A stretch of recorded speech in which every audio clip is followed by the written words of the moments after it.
കുറച്ച് നാളുകൾക്ക് മുമ്പ് കഴിഞ്ഞ 2024 ക്രിസ്മസ് വെക്കേഷനിൽ ബഹുമാനപ്പെട്ട വട്ടായലിഷിൻ്റെ കൂടെ ഞങ്ങൾ ബ്രദേഴ്സ് എല്ലാവരും കൂടി അവിടെ റൂഹ മൗണ്ട് സെൻറ്റ് ഡൊമിനിക് ചാപ്പൽ ഇങ്ങനെ ഒരുമിച്ച് കൂടി ഒരു മീറ്റിങ്ങിലായിരുന്നു. അപ്പോൾ ആ മീറ്റിംഗ് കഴിഞ്ഞതിന് ശേഷം അച്ഛനിങ്ങനെ കുർബാന തുടങ്ങുന്നതിന് മുമ്പ് എല്ലാവരും ഒരുമിച്ച് കൂടിയപ്പോൾ കോമൺ ആയിട്ടുള്ള പല ഇൻറ്റൻഷൻസ് ഉറക്കെ എല്ലാവരും സമൂഹമായിട്ട് ഓരോരുത്തർ ഓരോരോ ഇൻറ്റൻഷൻസ് ഉള്ളിൽ തോന്നുന്നതിനനുസരിച്ച് പറഞ്ഞ് പ്രാർത്ഥിക്കാനായിട്ട് പറഞ്ഞു, കുർബാനയിലേക്കും കൂടി നിയോഗം വെക്കാനായിട്ട്. അപ്പം അങ്ങനെ ഞങ്ങൾ ഒരുപാട് പേര് പ്രാർത്ഥിച്ചു. പിന്നെയും കുറച്ച് സമയം കഴിഞ്ഞപ്പോൾ അച്ഛൻ ഇങ്ങനെ പറഞ്ഞു, പക്ഷേ ഞങ്ങൾ പലരും പ്രാർത്ഥിക്കാൻ പല കാരണത്താൽ പറ്റാത്തവരും പ്രാർത്ഥിക്കാതിരുന്നവരായിട്ടുണ്ടായിരുന്നു. അപ്പം അച്ഛൻ പറഞ്ഞു, അങ്ങനെ ചെയ്താൽ ശരിയാവില്ല, നിങ്ങളെ എല്ലാവരും തന്നെ പ്രാർത്ഥിക്കണം. ആ ഒരു നിങ്ങൾക്കുള്ള എന്താണോ ഉള്ളിൽ ഈശോ തോന്നിപ്പിക്കുന്നത് അതിനനുസരിച്ച് കോമൺ ആയിട്ട് അത് പറഞ്ഞ് പ്രാർത്ഥിച്ച് കുർബാനയിലേക്ക് വെക്കാനായിട്ട്. അപ്പോൾ കാരണം അതിൻ്റെ ഒരു വചനം അച്ഛൻ പറഞ്ഞത് 1 കൊരിന്തോസ് 14-26 വാക്യമാണ്. ആ വചനം ഇപ്രകാരമായിരുന്നു: സഹോദരരെ, ആകയാൽ എന്ത് വേണം? നിങ്ങൾ ഓരോരുത്തരും സമ്മേളിക്കുമ്പോൾ ഓരോരുത്തർക്കും ഒരു സങ്കീർത്തനമോ സാരോപദേശമോ വെളിപാടോ ഭാഷയോ വ്യാഖ്യാനമോ ഉണ്ടായിരിക്കട്ടെ. ഇവയെല്ലാം ആത്മീയ ഉത്കർഷത്തിനായി ഉപയോഗപ്പെടുത്തുകയും ചെയ്യട്ടെ. ഈ വചനം വെച്ച് പറഞ്ഞുകൊണ്ടാണ് അച്ഛൻ ഈ ഒരു കാര്യം ഇങ്ങനെ പറഞ്ഞത്. അച്ഛൻ അങ്ങനെ ജസ്റ്റ് പറഞ്ഞു പോയി. പിന്നീട് ഞാൻ ആ വചനം വെച്ച് ഇങ്ങനെ അത് ശരിയാണല്ലോ വിചാരിച്ച് ഞാൻ അങ്ങനെ ആ വചനം കൂടുതൽ പഠിക്കാനും ധ്യാനിക്കാനായിട്ടെല്ലാം ശ്രമിച്ചപ്പോൾ ശരിക്കും ഈശോ പൗലോസ്ലീഹയിലൂടെ പറഞ്ഞു വയ്ക്കുന്നത് നമ്മൾ ഓരോരുത്തരും, അതായത് ഇപ്പോൾ ക്രൈസ്തവ വിശ്വാസം സ്വീകരിച്ചവർ, മാമോദീസ സ്വീകരിച്ചുകൊണ്ട് ഈശോയിലുള്ള വിശ്വാസത്താൽ മുന്നോട്ട് പോകുന്നവർ പ്രത്യേകിച്ച് സമ്മേളിക്കുമ്പോൾ, ഇപ്പോൾ ചെറിയ ചെറിയ സമ്മേളനങ്ങളാകാം, വലിയ വലിയ സമ്മേളനങ്ങളാകാം, ഇപ്പോൾ 1-to-1 ആയിട്ട് കാണുന്നതല്ലായിരിക്കാം. അങ്ങനെയാണെങ്കിൽ എല്ലാം ശരിക്കും ഈശോ പറയുന്നത് ഈശോയെ പറ്റി എന്തെങ്കിലും ഒരു ചെറിയൊരു കോൺട്രിബ്യൂഷനെങ്കിലും അവിടെ കൊടുക്കാനായിട്ടുണ്ടാവണം. അതിപ്പോൾ വചനത്തിൽ പറയുന്നതാണ്, ഓരോരുത്തർക്കും ഒരു സങ്കീർത്തനമോ വെച്ച് കഴിഞ്ഞാൽ വചനങ്ങളോ അല്ലെങ്കിൽ സങ്കീർത്തനങ്ങളോ ഇപ്പോൾ അന്ന് കണ്ടതോ അല്ലെങ്കിൽ എപ്പോഴെങ്കിലും ജീവിതത്തിൽ നമ്മളെ വല്ല പ്രതിസന്ധി ഘട്ടങ്ങളിൽ സഹായിച്ച ഈശോ തന്ന ചില വചനങ്ങളുണ്ടാവാം, അനുഭവമായ ചില വചനങ്ങളുണ്ടാവാം, അല്ലെങ്കിൽ സുവിശേഷത്തിൽ വായിച്ചു കേട്ടപ്പോൾ ആശ്വാസം നൽകിയ ചില വചനങ്ങളുണ്ടാവാം.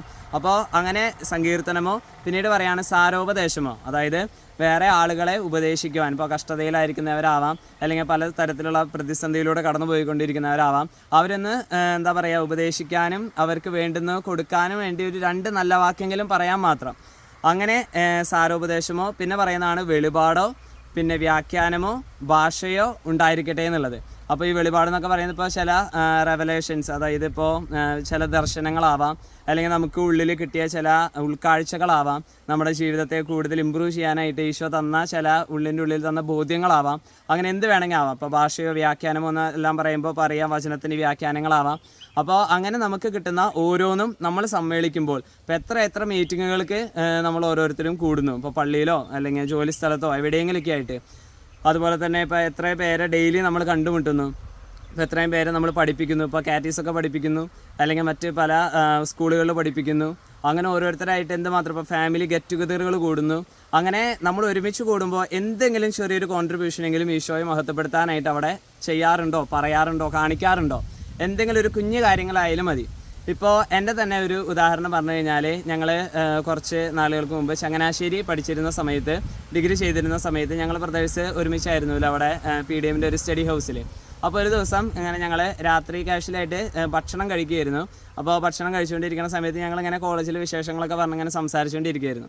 അപ്പോൾ ഒരു ബ്രദറെ പെട്ടെന്ന് ബ്രദറിൻ്റെ ഒരു അനുഭവം, അതായത് ഈശോ ഇടപെട്ട ഒരു കാര്യം ജസ്റ്റ് ഒരു 2 മിനിറ്റിൽ ഇങ്ങനെ പറയാനായിട്ട് ഇടയായി. കാഷ്വലായിട്ട് എന്തോ ഒരു സംസാരിച്ച് വന്നപ്പോൾ ബ്രദർ പറഞ്ഞു പോയതാണ്. പക്ഷേ അത് വല്ലാതെ എൻ്റെ ജീവിതത്തിൽ എന്താ പറയുക, എനിക്ക് വല്ലാത്തൊരു ഉത്തേജനം നൽകി. കൂടുതൽ ആ വചനം ഒന്ന് ശ്രദ്ധിക്കുവാനും കൂടുതൽ ആ വചനം ജീവിക്കുവാനെല്ലാമായിട്ട്.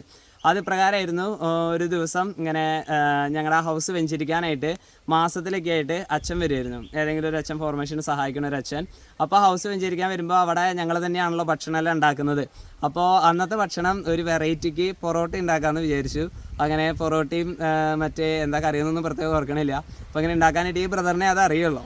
അപ്പോൾ ഞങ്ങൾ സഹായിച്ചു, കറിയൊക്കെ ഉണ്ടാക്കി സഹായിച്ചു. അപ്പോൾ ആ പൊറോട്ട ശരിക്കും പറഞ്ഞു കഴിഞ്ഞാൽ അന്ന് ശരിയായിട്ടുണ്ടായിരുന്നില്ല. പക്ഷേ ബ്രദർ പ്രാർത്ഥിച്ച് തലേ ദിവസം ഇതിനുള്ള എല്ലാം കുഴച്ച് വെച്ച് രാത്രി അത് കഴിഞ്ഞൊരു 12 മണിയോട് കൂടി അങ്ങനെയാണ് കിടന്നത്. വീണ്ടും രാവിലെ എണീറ്റ് കുർബാന കഴിഞ്ഞ് വന്ന് ഞങ്ങളിത് ഉണ്ടാക്കി തീർത്തു. അപ്പോൾ ആ സമയത്ത് പക്ഷേ പ്രാർത്ഥിച്ചിട്ട് ബ്രദറെ പള്ളി പോയി വന്നതിന് ശേഷം ഇങ്ങനെ ചാപ്പലിൽ വെച്ച് ബൈബിൾ തുറന്ന് ഇങ്ങനെ ഈ മേഖല ഇങ്ങനെ സമർപ്പിച്ച് പ്രാർത്ഥിച്ച് ഒരു വചനം എടുത്തു. അപ്പോൾ ഈശോ കൊടുത്തൊരു വചനമാണ് ജ്ഞാനത്തിൻ്റെ പുസ്തകം 16-ാം അധ്യായം 21-ാം വാക്യം. വചനപ്രകാരമാണ് പറയുന്നത്, ഭക്ഷിക്കുന്നവൻ്റെ രുചിക്കൊത്ത് അത് രൂപാന്തരപ്പെട്ടു. അപ്പോൾ ബ്രദറിന് മനസ്സിലായി, ഓക്കെ ഞാൻ ഇത് ഉണ്ടാക്കിയത് ഒരുപക്ഷെ ശരിയല്ല ആയിരിക്കാം, പക്ഷേ ഇത് ഓരോരുത്തരും ഭക്ഷിക്കുന്നതിൻ്റെ രുചിക്കത്ത് ഇത് രൂപാന്തരപ്പെട്ടുകൊള്ളും. ഭക്ഷിക്കുന്ന സമയത്ത് നമ്മൾ പലരും വായിച്ചിരിക്കുന്ന, ഞാനടക്കം വായിച്ചിട്ടുള്ള വചനമാണ്, പക്ഷേ ഇതങ്ങനെ ശ്രദ്ധിച്ചിട്ടുണ്ടായിരുന്നില്ല. അതിന് മാത്രം നമുക്കൊരു പ്രതിസന്ധി വന്നിട്ടുണ്ടായിരുന്നില്ല എന്ന് വേണമെങ്കിൽ പറയാം. അപ്പോൾ അങ്ങനെ ഈ ബ്രദർ വചനം കിട്ടിയത് ഞങ്ങളെടുത്ത് അപ്പോൾ പറഞ്ഞിട്ടുണ്ടായിരുന്നില്ല. അപ്പോൾ ആകെ തിരക്കായിരുന്നു, വെഞ്ചരിപ്പിന് വേണ്ടി ഒരുക്കണു, ഹൗസ് എല്ലാം റെഡിയാക്കണു. അങ്ങനെ അച്ഛൻ വന്ന് അച്ഛനും കഴിച്ചു, കൂടെ ഞങ്ങളും കഴിച്ചു. അപ്പോൾ എന്തൊന്നുമില്ലാത്തൊരു ഹോട്ടലിൽ പോലും കിട്ടാത്ത പോലത്തെ ഒരു ടേസ്റ്റ് എന്ന് വേണമെങ്കിൽ പറയാം. അപ്പോൾ അങ്ങനെ നല്ല രുചികരമായിട്ട് ആ ഭക്ഷണം വന്നു. എന്നിട്ട് രാത്രി ഞങ്ങളിങ്ങനെ കഴിക്കുന്ന സമയത്ത് ഇങ്ങനെ പറഞ്ഞ്, അപ്പോൾ ഇതെല്ലാം നന്നായിട്ടുണ്ടായിരുന്നു എന്നിങ്ങനെ പറഞ്ഞു. അപ്പോൾ ആ ബ്രദർ ജസ്റ്റ് ഇങ്ങനെ പറഞ്ഞു പോയതാണ്, ഇങ്ങനെ ഒരു വചനം കിട്ടിയിട്ടുണ്ടായിരുന്നു, അപ്പോൾ ഞാനത് വെച്ച് അങ്ങോട്ട് പ്രാർത്ഥിച്ചു. അപ്പോൾ അതിൻ്റെ ഭാഗമായിട്ടാണ് ഇത് ഇത്രയും വലിയൊരു വേറൊരു ലെവലിലേക്ക് ഇതിൻ്റെ ടേസ്റ്റ് വരാനായിട്ടുള്ളൊരു കാരണം. ഇതിങ്ങനെ കാഷ്വലായിട്ട് ജസ്റ്റ് പറഞ്ഞു പോയപ്പോൾ എന്നെ അത് വല്ലാതെ സ്ട്രൈക്ക് ചെയ്തു. പിന്നീട് ഞാൻ എപ്പോഴെങ്കിലും ഭക്ഷണം ഉണ്ടാക്കുമ്പോൾ, പ്രത്യേകിച്ച് ഇതുപോലെ പ്രതിസന്ധി ഘട്ടങ്ങളിലൊക്കെ ആയിട്ട് ഭക്ഷണം ഉണ്ടാക്കി പോകുമ്പോൾ ഈ വചനം വെച്ച് അങ്ങോട്ട് ശരിക്കും ഇങ്ങനെ പ്രാർത്ഥിച്ചുകൊണ്ടിരിക്കും. അപ്പോൾ ചിലപ്പോൾ ഈ വചനം ഇങ്ങനെ വെറുതെ പറഞ്ഞു പോയിക്കൊണ്ടിരിക്കുകയായിരിക്കാം, പ്രത്യേകിച്ച് ഇൻറ്റൻഷൻ വെച്ചോ അല്ലെങ്കിൽ നന്നാവട്ടെ എന്ന് അങ്ങനെയൊന്നുമല്ല. വചനം ചിലപ്പോൾ ഇങ്ങനെ പറഞ്ഞുകൊണ്ടിരിക്കും. ആകെ 3-4 വാക്കല്ലേ ഉള്ളൂ, ഭക്ഷിക്കുന്നവൻ്റെ രുചിക്കൊത്ത് അത് രൂപാന്തരപ്പെട്ടു. ആകെ 4 വാക്യങ്ങളുള്ളത്. അപ്പോൾ അത് വെച്ച് ഇങ്ങനെ പ്രാർത്ഥിച്ചുകൊണ്ടിരുന്നപ്പോൾ ഞാൻ പോലും വിചാരിക്കാതെ അങ്ങനെ പ്രാർത്ഥിച്ചുണ്ടാക്കിയ ഭക്ഷണങ്ങളിലെല്ലാം ടേസ്റ്റ് വേറെ ലെവലിലേക്ക് മാറാനായിട്ട് തുടങ്ങി. അപ്പോൾ ഇത് ഒരുപാട് പേര്, അല്ലെങ്കിൽ ഞാനടക്കം ഒരുപാട് പേരൊക്കെ ഇത് ശ്രദ്ധിക്കാതിരുന്നൊരു വചനമാണ്. പക്ഷേ ആ ബ്രദറിൻ്റെ ഒരു കുഞ്ഞനുഭവം ഷെയർ ചെയ്തപ്പോൾ പിന്നീട് ഇപ്പോൾ ഏതാനും ഇപ്പോൾ 2 വർഷങ്ങളോളമായി ഉണ്ടാവും, ആ വചനം എൻ്റെ മനസ്സിൽ നിന്ന് പോയിട്ടില്ല. ഞാൻ എപ്പോഴെങ്കിലും എന്തെങ്കിലും കാര്യം ചെറുതായിട്ടൊരു സഹായം ഭക്ഷണത്തിൻ്റെ മേഖലയിൽ ചെയ്യുകയാണെങ്കിൽ ഓട്ടോമാറ്റിക്കലി ഈ വചനം ഞാൻ പ്രാർത്ഥിച്ചിരിക്കും. അപ്പോൾ അങ്ങനെ ഒരു മാറ്റം ശരിക്കും പറഞ്ഞു കഴിഞ്ഞാൽ ഇതുപോലെ നമ്മൾ ഓരോരുത്തരും ഒന്നിച്ചു കൂടുമ്പോൾ ഇപ്പോൾ എത്ര അനുഭവങ്ങൾ ഈശോ നമ്മുടെ ജീവിതത്തിൽ തരുന്നു. അങ്ങനെ ഓരോ കുഞ്ഞനുഭവങ്ങളാണെങ്കിൽ പോലും നമ്മളത് ഒരുമിച്ച് കൂടുമ്പോൾ, ഇപ്പോൾ അനുഭവങ്ങൾ തന്നെ ആവണമെന്നില്ല, നമുക്ക് ഈശോ തരുന്ന നേരത്തെ പറഞ്ഞ പോലെ വചനങ്ങളോ വെളിപാടോ വ്യാഖ്യാനമോ എന്ത് തന്നെയാണെങ്കിലും കുഞ്ഞു കാര്യമായിരിക്കാം, നമുക്ക് കുഞ്ഞതായിട്ടായിരിക്കാം തോന്നുന്നുണ്ടാവുക, പക്ഷെ മറ്റുള്ളവരുടെ ജീവിതത്തിൽ അത് വരുത്തുന്ന മാറ്റം വളരെ വലുതായിരിക്കും. ഇപ്പോൾ ഒരു ഉദാഹരണം പറഞ്ഞു കഴിഞ്ഞാൽ പീലിപ്പോസ് നഥാനിയേലിൻ്റെ അടുത്ത് ഈശോയെ കണ്ട കാര്യം പോയി പറയുന്നുണ്ട്. നഥാനിയേൽ ജസ്റ്റ് ഒന്ന് ഷെയർ ചെയ്തോളൂ. അപ്പോൾ ഒരു കൂട്ടുകാരൻ എന്ന നിലയ്ക്ക് ഞാൻ അങ്ങനെ ഒരാളെ കണ്ടു, മോശയുടെ നിയമത്തിലും പ്രവാചക ഗ്രന്ഥങ്ങളെല്ലാം പറയപ്പെട്ടിരിക്കുന്ന ഈശോ ഇതാണെന്നാണ് ഞാൻ വിശ്വസിക്കുന്നത്. അപ്പോൾ നഥാനിയേൽ ചോദിച്ചു, അങ്ങനെ നസ്രത്തിൽ എന്തെങ്കിലും നന്മയുണ്ടാകും? അപ്പോൾ പീലിപ്പോസ് പറയാണ്, നിനക്ക് വേണമെങ്കിൽ നീ വന്ന് കാണുക. വന്ന് കണ്ടു. പിന്നെ നഥാനിയേൽ ഈശോടൊപ്പം അങ്ങോട്ട് ആയി മാറി. ഇപ്പോൾ സമരിയക്കാരി സ്ത്രീ ആ ആൾക്കാരുടെ അടുത്ത് പോയിട്ട് പറയാണ്, നാട്ടുകാരുടെ അടുത്ത്, എനിക്ക് ഉണ്ടായ കാര്യങ്ങൾ, എൻ്റെ ജീവിതത്തിൽ സംഭവിച്ച കാര്യങ്ങളെല്ലാം എന്നോട് പറഞ്ഞൊരു വ്യക്തിയെ ഞാൻ കണ്ടു, ഇതാണ് രക്ഷകനെന്ന് തോന്നുന്നു. ഒരു കുഞ്ഞൊരു അനുഭവം ഷെയർ ചെയ്തുള്ളൂ, ആ നാട്ടുകാരൻ മൊത്തം ഈശോയ്ക്ക് വേണ്ടി ആ സമരിയക്കാരി സ്ത്രീ നേടി.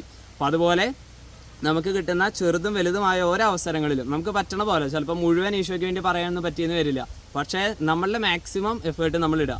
കുഞ്ഞൊരു കാര്യമായിരിക്കാം നമ്മൾ സമ്മേളിക്കുമ്പോൾ, അപ്പോൾ ചെറിയൊരു വെളിപാടോ ഭാഷയോ വ്യാഖ്യാനമോ സങ്കീർത്തനമോ എന്തെങ്കിലും ഒരു കാര്യം ഈശോയെ പറ്റി പറയുക, അവിടെ വലിയൊരു മാറ്റം ഈശോ പറയുന്നവരിലും അതോടൊപ്പം അത് കേൾക്കുന്നവരിലും വരുത്തിയിരിക്കും. അതാണ് മത്തായി 10:8 പറയുന്നത്, ദാനമായി നിങ്ങൾക്ക് കിട്ടി, ദാനമായി തന്നെ കൊടുക്കുവിൻ.